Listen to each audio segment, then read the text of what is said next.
துரோகம் என்று சொன்னாலே அதற்கு நோபல் பரிசு கொடுக்க வேண்டிய அவர்தான் என்பதை நான் இந்த நேரத்திலே வலியுறுத்தி விரும்புகிறேன். ஏனென்று சொன்னால் அவர் அடிக்கடி சொல்வார், திமுக பற்றி பொய் சொல்வதே நோபல் பரிசு கொடுக்கலாம் என்று சொல்வார்.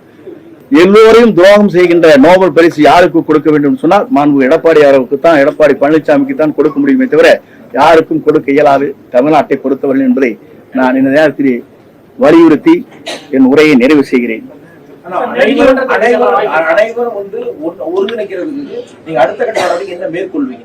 அடுத்த கட்ட நடவடிக்கை முதலில் என்னுடைய உறுப்பினர் பதவியை விதியின் அடிப்படையில் இல்லாமல் சர்வாதிகார போக்காக நீக்கப்பட்டதற்கு நாங்கள் விளக்கம் கேட்க இருக்கிறோம்.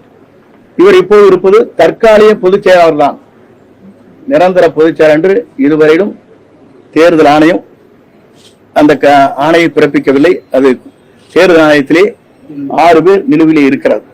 தற்காலிக பொதுச் செயலாளரை 53 ஆண்டு காலம் தலைவர் காலத்தில் இருந்து நான் தீவிர உறுப்பினராக இருந்த என்னையே நீக்கப்பட்டிருக்கிறது என்பது கேள்வியாக வழக்கறிஞர் மூலமாக வழக்கு தொடர இருக்கிறேன்.